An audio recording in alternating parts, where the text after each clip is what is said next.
Hi പ്രിയമുള്ള സുഹൃത്തുക്കളെ, കേരളത്തിലെ മുസ്ലിം സ്ത്രീകളുടെ മുന്നേറ്റം ലോകവേദിയിൽ അവതരിപ്പിച്ച് 4 മലയാളി വനിതകളാണ് ഇന്ന് സമൂഹ മാധ്യമങ്ങളിലും മുഖ്യധാരാ മാധ്യമങ്ങളിലും ചാനലുകളിലും ഇടം പിടിക്കുന്നത്. ലോകത്തിന്റെ വിവിധ ഭാഗങ്ങളിൽ നിന്നുള്ള മുസ്ലിം വനിതാ ചിന്തകരെയും ഗവേഷകരെയും ഉൾക്കൊള്ളിച്ച് ഖത്തറിൽ മുജാദല സെന്റർ സംഘടിപ്പിച്ച ജദൽ ഉച്ചകോടിയിലാണ് 4 മലയാളികളും പങ്കെടുത്തത്. മുജാദല എന്ന് പറഞ്ഞാൽ തന്നെ തർക്കിക്കുന്ന പെണ്ണ് എന്നാണ് അർത്ഥം. അങ്ങനെ ഒരു അധ്യായം തന്നെയുണ്ട് ആ പേരിൽ ഖുർആനിൽ. മാധ്യമപ്രവർത്തകയും ഗവേഷകയുമായ ഖദീജ റംസിയ കാലിക്കറ്റ് സർവകലാശാല sociology assistant professor doctor Najiya P Kunnamangalam സ്വദേശിയാണ്. Southern school of advanced studies വിദ്യാർത്ഥി ആബിദ അബ്ദുള്ള മഞ്ചേരി സ്വദേശി. മലപ്പുറം സ്വദേശിയും ഭുവനേശ്വർ KIIT സോഷ്യോളജി അസിസ്റ്റന്റ് പ്രൊഫസറുമായ ഡോക്ടർ ഫർസാന KP ഇവരാണ് പരിപാടിയിൽ പങ്കെടുത്തത്. 100-ലേറെ പ്രതിനിധികളും 75ഓളം പ്രഭാഷകരും പങ്കെടുത്ത വേദിയിൽ കേരളത്തിലെ മുസ്ലിം വനിതകളുടെ ജീവിതവും ഇടപെടലുകളും അന്താരാഷ്ട്ര ശ്രദ്ധയിലേക്ക് എത്തിക്കാൻ കഴിഞ്ഞതിന്റെ സന്തോഷത്തിലാണ് ഈ 4 വനിതകളും. മലബാറിലെ മുസ്ലിം സ്ത്രീകൾക്കിടയിലെ ചികിത്സാ രീതികളെ കുറിച്ചിട്ടാണ് ഡോക്ടർ ഫർസാന സംവദിച്ചത്. വെല്ലുവിളികളും അവസരങ്ങളും എന്ന സെഷനിൽ സംസാരിച്ച കോഴിക്കോട് സ്വദേശി ഖദീജ റംസിയ മലയാളികൾക്കിടയിലെ പ്രസവാനന്തര ഭക്ഷണ രീതികളും മുസ്ലിം സ്ത്രീകളുടെ കുടുംബങ്ങളിലെ പങ്കാളിത്തവുമാണ് സദസ്സിന്റെ ശ്രദ്ധയിൽപ്പെടുത്തിയത്. മുസ്ലിം വനിതകളുടെ പൊതുമണ്ഡലത്തിലെ ഇടപെടലിൽ ഊന്നിയാണ് ഡോക്ടർ നാജിയ വിഷയം അവതരിപ്പിച്ചത്. വിമോചനത്തിന്റെ പുനർവിചിന്തനം എന്ന വിഷയത്തിലാണ് ആബിദ അബ്ദുള്ള ആദ്യ ദിനം തന്നെ സദസ്സിനെ അഭിസംബോധന ചെയ്തത്. കേരളത്തിലെ മുസ്ലിം സ്ത്രീകളുടെ മുന്നേറ്റത്തെക്കുറിച്ചും സാമൂഹിക ഇടപെടലുകളെ കുറിച്ചും ആവേശത്തോടു കൂടിയാണ് ലോകത്തിന്റെ വിവിധ ഭാഗങ്ങളിൽ നിന്നുള്ള ചിന്തകർ കേട്ടത് എന്ന് അവർ സാക്ഷ്യപ്പെടുന്നു. ഇവര് തന്നെയാണ് മുസ്ലിം പുരോഹിതർ. നമുക്കറിയാം, ഒരുപാട് കഴിവും മികവുമുള്ള സ്ത്രീകൾ, പെൺകുട്ടികൾ മുസ്ലിം സമുദായത്തിനകത്തുണ്ട്.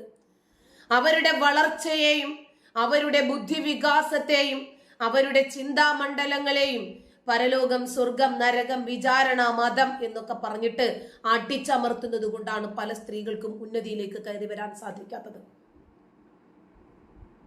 ഞങ്ങളുടെയൊക്കെ സ്കൂൾ കാലഘട്ടത്തിലെ മൂത്ത സിസ്റ്ററൊക്കെ സ്കൂളിലെ കലാപരിപാടികൾക്ക് പോലും ഞങ്ങൾ വിടുമായിരുന്നില്ല. ആ സ്കൂളിലുള്ള കലോത്സവത്തിന്റെ ദിവസത്തിന് ഞങ്ങളെ ആരെയും ഒന്നിനും ഇടത്തില്ല, സ്കൂളിൽ പോകണ്ടെന്ന് പറയും. വാബ്ജി മാത്രം കുറച്ച് ഫോർവേഡ് ആയിരുന്നത് കൊണ്ടാണ് ഞങ്ങളൊക്കെ എങ്ങനെയെങ്കിലും ഒക്കെ കരകയറിയതെന്ന് പറയാം. അപ്പൊ ഇവര് പറയും മനുസ്മൃതിയിൽ ന സ്ത്രീ സ്വാതന്ത്ര്യ അർഹതി എന്ന് പറയുന്നുണ്ടെന്ന്. നമ്മുടെ പണിക്കര് പറഞ്ഞതുപോലെ ന സ്ത്രീ വ്യായാമം അർഹതി എന്നല്ലേ ഇസ്ലാം പഠിപ്പിക്കുന്നത്.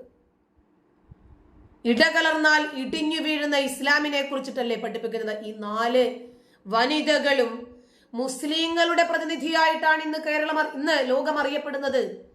കേരളത്തിന്റെ പ്രതിനിധിയായിട്ടാണ് അറിയപ്പെടുന്നത്. വനിതകളിലെ സ്ത്രീ സ്വയം പര്യാപ്തത വരിച്ച ആളുകളുടെ ലിസ്റ്റിലാണ് ഈ 4 സ്ത്രീകളും അറിയപ്പെടുന്നത്.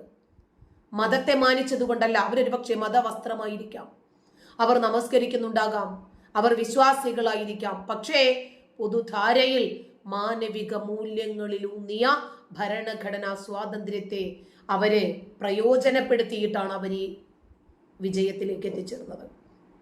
നമ്മൾ കണ്ടതാണ്, വ്യായാമത്തിന്റെ പേരിൽ അന്യ പുരുഷന്മാരുടെ മുന്നിലും ഇടകലർന്നും സ്ത്രീകൾ അഭ്യാസം നടത്തരുത്, അത് മതവിശ്വാസത്തിന് ഹാനികരമാകുന്ന ഗാനങ്ങൾ, പ്രചാരണങ്ങൾ, ക്ലാസുകൾ ഇതൊക്കെ സംഘടിപ്പിച്ച് അതിലേക്ക് ജനങ്ങളെ ക്ഷണിക്കാമോ? അതൊക്കെ പറ്റുമോ? സംഗീതം പറ്റുമോ? സിനിമ പറ്റുമോ? നാടകം പറ്റുമോ? സീരിയൽ പറ്റുമോ?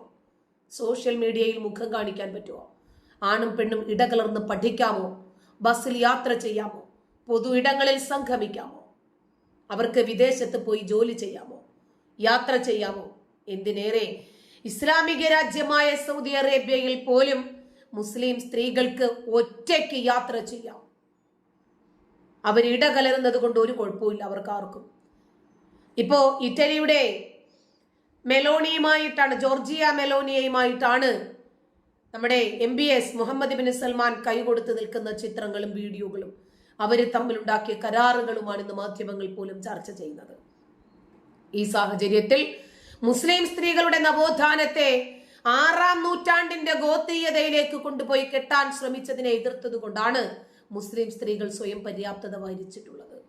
സുന്നി വിശ്വാസികൾ ഇത്തരം കാര്യങ്ങളിൽ ജാഗ്രത പുലർത്തി പൂർവാധികം ശക്തിയോടുകൂടി വിശ്വാസങ്ങളെയും ആചാരങ്ങളെയും നയങ്ങളെയും മുറുകെ പിടിച്ച് ജീവിക്കണമെന്നാണ് ഇവരുടെ ഒരു മുഷാവറയുണ്ട്, ചർച്ച യോഗം അഭ്യർത്ഥിച്ചത്. ആരോഗ്യ സംരക്ഷണം ഇസ്ലാം പ്രാധാന്യം നൽകുന്നുണ്ട്. ജീവിതശൈലി രോഗങ്ങൾ തടയുന്നതിനും ശാരീരികമായിട്ടുള്ള ഉണർവിനും മതനിയമങ്ങൾക്ക് വിധേയമായ ആവശ്യമായിട്ടുള്ള വ്യായാമം വിധിക്കപ്പെട്ടതല്ല എന്നാണ് മുഷാവറ വ്യക്തമാക്കുന്നത്. മെക്സവന്റെ വിവാദ പശ്ചാത്തലത്തിലാണ് ഇത് സംബന്ധിച്ച വിശദീകരണം എന്ന് ചൂണ്ടിക്കാണിക്കപ്പെടുന്നു.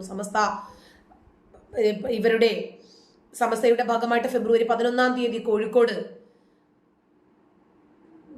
മുൽത്തക്കർ ഉലമ, ഏപ്രില് ജില്ലയിലും മേഖലാ തലങ്ങളിലും ഒക്കെ പണ്ഡിത സംഗമങ്ങളും ഒക്കെ സംഘടിപ്പിച്ചിട്ടുണ്ട് അങ്ങനെ തീരുമാനിക്കുന്നുണ്ട് എന്നൊക്കെയാണ് കേൾക്കുന്നത്. എന്തിനു വേണ്ടിയാണ് ഈ പണ്ഡിതന്മാർ മുസ്ലിം സ്ത്രീകളുടെ ഉന്നതിയെ, അവരുടെ പുരോഗമനത്തെ, അവരുടെ വിദ്യാഭ്യാസത്തെ, അവരുടെ തൊഴിലിനെ, അവരുടെ സ്വയം പര്യാപ്തതയ്ക്കൊക്കെ വിഘാതം സൃഷ്ടിക്കുന്നതിന് വേണ്ടിയോ? ഇടകലർന്നാൽ ഇടിഞ്ഞു വീഴുന്ന ഇസ്ലാമിനെ പ്രതിരോധിച്ചുകൊണ്ട് അവർക്ക് മുന്നിൽ വന്ന സകലമാന തടസ്സങ്ങളെയും വേരോടെ വകുന്നു മാറ്റിയല്ല പിഴുതെറിഞ്ഞിട്ടാണ് മുസ്ലിം സ്ത്രീകൾ മുന്നോട്ട് പോയിട്ടുള്ളതെല്ലാം. 70 വർഷങ്ങൾക്ക് മുമ്പ് മുസ്ലിം സ്ത്രീകൾക്ക് വിദ്യാഭ്യാസം പോലും പാടില്ല എന്നായിരുന്നു ഇവർ പറഞ്ഞിരുന്നത്. 1930കളിൽ വിദ്യാഭ്യാസത്തിനു വേണ്ടി മിക്ക മുസ്ലിം വീടുകളിൽ നിന്ന് മുസ്ലിം സ്ത്രീകൾ ഇറങ്ങിപ്പോയപ്പോൾ മുറുക്കി തുപ്പുക വരെ ചെയ്തിട്ടുണ്ട് അവരുടെ മുഖത്ത്.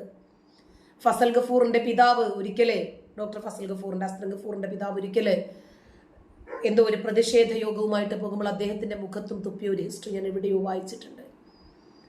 അങ്ങനെ വിദ്യാഭ്യാസത്തിനു വേണ്ടി പുറത്തിറങ്ങിയ സ്ത്രീകൾക്കൊക്കെ ഒരുപാട് വിലക്കുകൾ ആ കാലത്ത് അനുഭവിക്കേണ്ടി വന്നിട്ടുണ്ട്. മുസ്ലിം സ്ത്രീകൾക്ക് വിദ്യാഭ്യാസം വേണ്ട, ഹോജ സ്ത്രീകൾ പുറത്തിറങ്ങിയാൽ അവരെ ആരെങ്കിലും തട്ടിക്കൊണ്ടു പോകും എന്ന ഭയമായിരുന്നു ഇവർക്ക്.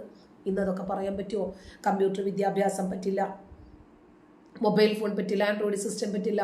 ജൂതനുണ്ടാക്കിയ മീഡിയകൾ ആദ്യം നിങ്ങളൊന്ന് ഉപേക്ഷിച്ച് കാണിക്കുക. ഇന്റർനെറ്റ് വേണ്ടാന്ന് വയ്ക്കുക, ആൻഡ്രോയിഡ് ഫോണുകൾ ഉപേക്ഷിച്ച് കാണിക്കുക, ഫോട്ടോ വേണ്ട. അതുപോലെ ഇൻസ്റ്റഗ്രാം, സോഷ്യൽ മീഡിയ പ്ലാറ്റ്ഫോമുകൾ എല്ലാം നിങ്ങൾ ആദ്യം ബഹിഷ്കരിക്കുക. എന്നിട്ട് നിങ്ങൾ ഇവിടെ മുസ്ലിങ്ങളുടെ മേൽ മതനിയമം ഒന്ന് കെട്ടിവെക്കാൻ ശ്രമിക്കുക. അതല്ലേ വേണ്ടത്? അതല്ലേ ആദ്യം ചെയ്യേണ്ടത്? ആദ്യം അവനവന്റെ ജീവിതത്തിൽ ഇത് കൊണ്ടുവരണം. എ പി കാന്തപുരത്തിന്റെ വീടുകളിൽ വിദ്യാഭ്യാസമുള്ളവരില്ലേ? ഇല്ലേ?